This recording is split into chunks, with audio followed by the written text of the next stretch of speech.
Hello everyone, my name is Cliff and welcome back to my channel. This is Cliff's Dark Gems. And if you're new here, welcome for the first time. Today, my passion project and part of counting down my top 100 stories, my top 100 books of all time. Today we're going from number 80 to number 71, so stay tuned.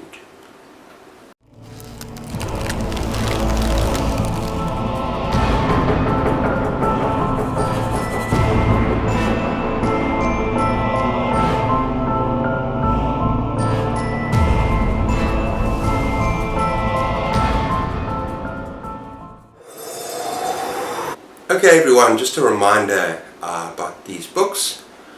These are my personal opinion. These are books that moved me and shook me. These are the books of my life. This is not a list of the greatest novels of all time. It's not. It's my personal opinion, and it's books that made an impact on me personally. So you're going to find all sorts of different stuff here, and that's okay. We're going 80 to 71 today. And we got a little bit of everything. We got a lot more horror this week, but we got to play, and we got a couple of adventure, thriller kind of novels. So yeah, it's going to be fun. And remember the rules: only 2 books per author allowed. Otherwise, there's going to be a couple of authors that just dominate the list. And also, I'm going to mention a couple of series in this particular list. And maybe a book from the series, because I didn't want to separate it, so I just talk about the series as a whole. So yeah, let's go.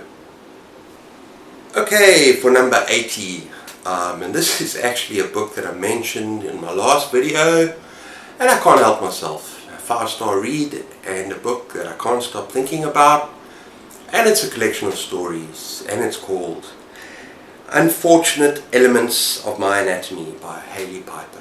It has to make this list, I'm sorry. And to be honest with you, if I read it again, it might even be higher up on the list. It's just an exceptional collection of stories, very weird stories, terrifying stories, by an author that I'm going to read a lot more of, and that is Hailey Piper. And yeah, every single story is so distinct. Every single story is so original, and even reading a particular story, you never know what's going to happen. You never know what horror is going to kind of rise up in front of you. So it's just an interesting collection of stories. And I just want to quickly read what Goodreads has to say. Love twisted into horrific shapes. Nightmares driven by cruel music. I remember that one. Very hectic. And a world where what little light remains fractures the sky into midnight rainbows. It's just such a wonderful collection. And you know, like the reason I'm giving it 5 stars now instead of 4, I can't think of a bad story in the collection. Yeah, there are some that I enjoyed a lot more than others. There's some that really stood out that I mentioned in the last video.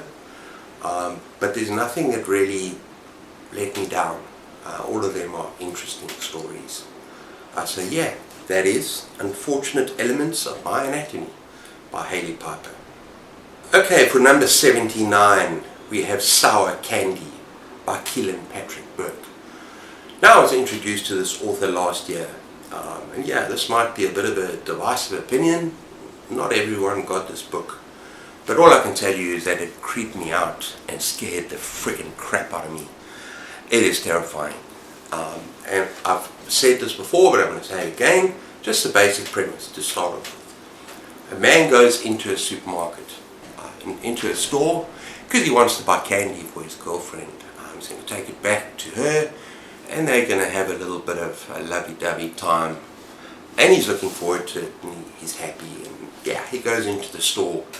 And then very basically this child throws a mammoth tantrum in front of everyone. Sort of everyone in the store stops what they're doing. And mother, haggard looking, almost sick, just looks on helplessly as the child throws a tantrum. Eventually when the man leaves the store with his candy, and he gets into his car and drives, and he's rear-ended, guess who by this woman. Guess what? The child is no longer there. woman jumps out the car, whispers some gibberish to him, and then walks into the traffic and gets smacked by a car and gets killed. And yeah, this guy's life is going to change for the worse forever. It is a very hectic tale. It goes from weird to weirder to just supremely weird, sort of Lovecraftian, and it is freaking terrifying. I thought about this book a little while after I read it, but yeah, thoroughly enjoyable, and for me it deserves to be on this list. That is Sour Candy. Okay, now for something completely different. Number 78th place, we have Bryce Courtney, The Power of One, set in the backdrop of apartheid South Africa during the 1930s, and also the onset of World War II with Hitler. And it's a story of a 5-year-old boy who is torn away from his nanny, his black nanny, who loves him, a wonderful black nanny, and he ends up being in this boarding house with Afrikaans boarding house, where he is bullied. His name is PK. He is bullied and he's tortured, and yeah, he's treated like crap. And basically he has to grow up very quickly, and he has to find himself, and he has to overcome these obstacles.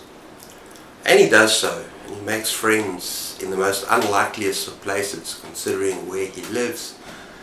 And he has to learn to box. He learns how to box, he learns how to heal, and it's just an amazing story about the triumph of the human spirit in the worst cases, the worst of circumstances. Excuse me. And I remember it being just such a powerful story, an adventure story, and yeah, I highly recommend you pick this up. Okay, in 77th position, and this might change position if I give it a reread. I can't really remember a hell of a lot about it, and that is Shogun by James Clavell. I do remember it being a thrilling adventure, and it's about a British pilot who finds himself marooned, kind of left behind in feudal Japan. He's a stranger in a strange land, where everything, not just the language, where everything is completely foreign, and he's looked down upon. He's despised, and he has to work himself up, which he does, and he builds himself up. Obviously learns the language, learns what's going on, the customs, and he ends up being a samurai warrior. And I know there's a movie made, which I quite enjoyed, but the book is better. And yeah, it's I don't know what I'm going to feel if I actually reread the book. Maybe in the comments let me know if it's as good as I remember. But yeah, I just remember it being an absolute thrilling adventure set in feudal Japan. Stranger in a strange land. Okay, and let's return to horror. In 76th position, I have Heart-Shaped Box by Joe Hill. Now this is the first of 2 entries by him, because I can't add more. But yeah, this is actually a thrill ride, a horrific roller coaster ride, and it's about this old death metal rocker. He's aging, he's actually quite an arsehole. He's not a likable character, and Joe Hill is very good with that, just getting flawed characters. He's a flawed protagonist. But anyway, he's got this macabre obsession, and when he goes online he looks to buy very macabre things. For instance, a hangman's noose that has been used, yeah, a snuff film, and he also buys a cannibal cookbook. So yeah, that's his kind of hobby now that he's retired. And then one day he goes online, he goes online and he buys a dead man's suit, which is supposedly haunted. And this dead man's suit is delivered to him in a black, heart-shaped box. And when he opens up that box, the haunting begins, and his life's never going to be the same. And as I say, this is a horror roller coaster ride. And it's like the apple never fell far from the tree when it comes to Joe Hill, being Stephen King's son. He's such a talented writer, and I recommend any of his books. But yeah, that's Heart-Shaped Box. Okay, in 75th position we have I Am Legend by Richard Matheson. I read some more science fiction by Richard Matheson last year and I thoroughly enjoyed myself. And this was the first post-apocalyptic book that I've ever read, about the last man on earth, supposedly. And yeah, I cannot, to be honest with you, because I read it so long ago, I cannot remember as much about the plot as I should. But I know that he, by day, is destroying these kind of vampire stroke zombie creatures. They're not typical vampires, they're not typical zombies, they're something strange and more intelligent. And yeah, so by day he's destroying these things. And by night he's boarded up in his house, drinking his ass off, like kind of mourning the fact that he no longer has a wife and child who he loved, and just generally feeling miserable, until eventually he starts to kind of look into this bacteria that changed the rest of the world into these vampires, into these creatures, and he was immune. I forgot to say that. But yeah, it's a very interesting story, not your typical vampire or zombie story, kind of powerful, but what I really remember is the ending. It's kind of a really seriously twisted ending, a twist in the tale, and kind of mind-blowing, and yeah, I highly recommend it. I'll probably give it a reread soon, because yeah, I can't remember everything about it, but I remember enjoying it, and that is I Am Legend by Richard Matheson. Okay, now for something even more completely different, and it's going to be the first of two tales by William Shakespeare, Romeo and Juliet. Now, unfortunately, I'm going to take this cover off. Yeah, no, I'm not going to do it now. Unfortunately, this cover got ruined in transit. So it's like a kind of dust cover to the actual book. It's a complete book, complete work of Shakespeare. And yeah, there could possibly be 3 or 4 or even 5 in my top 100. But I've only got 2, and this is the first of 2 entries, and that is Romeo and Juliet. That is so much more than a tragic love story. I'm sure you all know the story about 2 houses, and they're having a violent blood feud between the 2 houses. Nothing pretty about that, and you kind of know that this love affair, this teenage love affair, is doomed from the start, or you get that feeling. And anyway, I don't think I'm spoiling anything. I think everyone knows the story about Romeo and Juliet. But all I can say is that there's so much more to the story than meets the eye. It's not just themes of love. It's not just themes of love and loss and all the grief. And there's just so much to the story. And Shakespeare is an absolute master. And he's almost at his best in this particular play. That's Romeo and Juliet. Okay, next up we have The Elementals by Michael McDowell. Now, I honestly think this is one of the most criminally underrated horror novel authors of all time. He's just written some absolute gems, and this is my favorite so far. It's another one I'm looking out for. But it is a creepy Southern Gothic tale that is at times freaking terrifying as well. And a very slow burn, and I don't always enjoy those kind of stories that have a slow build-up, but in this particular story, that's an exception. It starts off with a very bizarre funeral, and you get these 2 families that are linked. This matriarch has died, and they go to their place in Florida. I can't remember, it's on the Florida coast or somewhere, I'm not exactly sure, I'm sorry. But the thing about this book, they go to this place and there's 3 houses, Victorian houses, and they fill up 2 of them. The other one is being overcome by the sand that's filling up the house. Now the thing about Malcolm McDowell, he's brilliant with setting, and in this case the heat of Florida, of the Florida coast, the Gulf Coast, and just the setting and the characters are so strange and so weird, and that's part of the thing about the story. Man, it's unsettling. And also just his ability to build tension, and something that you can't exactly see but you know is there, and it's terrifying and builds tension and like wow, something's going on in this house. The sand is filling into the house.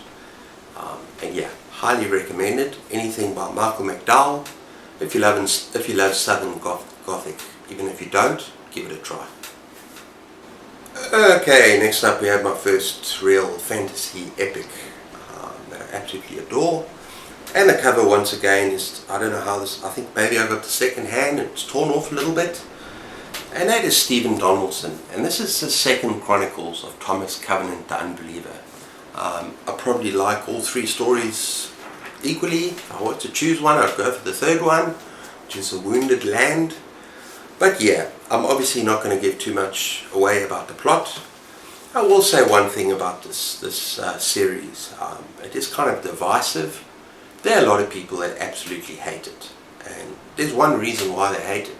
And they bring it up time and time again. The protagonist, Thomas Covenant. Now he's a leper.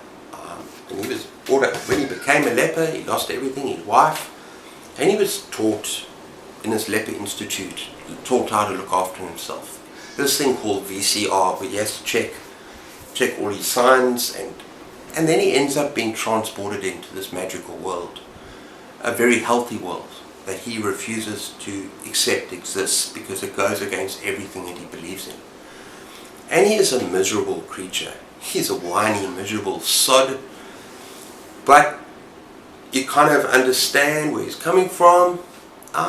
But yeah, through most of the series he does whine and moan a lot. But still, I found him interesting. I find it epic world building, very interesting cast of characters, and yeah, one of my favourite fantasies of all time. And this is the second Chronicles, so the first Chronicles might be coming a bit later. Okay everyone, finally in 71st position we have The Rising by Brian Keane. And this has to be the most original, intelligent, just incredibly terrifying, nightmarish zombie novel that I've read. In fact, there is another zombie novel on this list, but let's not go there yet. But I absolutely love this. And the whole thing about these particular zombies. So even if you're not a zombie fan, you don't see yourself a fan of this kind of walking undead, these zombies are completely different. They are highly intelligent. They can eventually even drive cars and shoot guns and communicate with each other. And it's not just the human zombies that you have to worry about. It's the birds of the air, it's the beasts, it's all sorts of creatures. So there's a very original concept to this book that I absolutely loved. And basically it's about a man who is searching for his son, desperate search for his son. He's one of the survivors, and he joins his other survivors, and they have to get across America. And it's not just zombies that they have to come up against. There's these terrible soldiers, military, absolute bastards who are sometimes more dangerous than the zombies. And I thoroughly enjoyed it, and it's the first part of a series. And I don't understand, I've got the second part, just haven't read it yet, so I'm going to read that pretty soon. But yeah, that is The Rising by Brian Keane. Okay everyone, so that's the end of part 3 of my little project, my passion project. I hope you're enjoying it, and let me know what you think. Have you read any of these novels? Have you read any of these stories? How do you rate them? Let me know what you think about my project. And yeah, take care of yourselves, keep those pages turning, and cheers.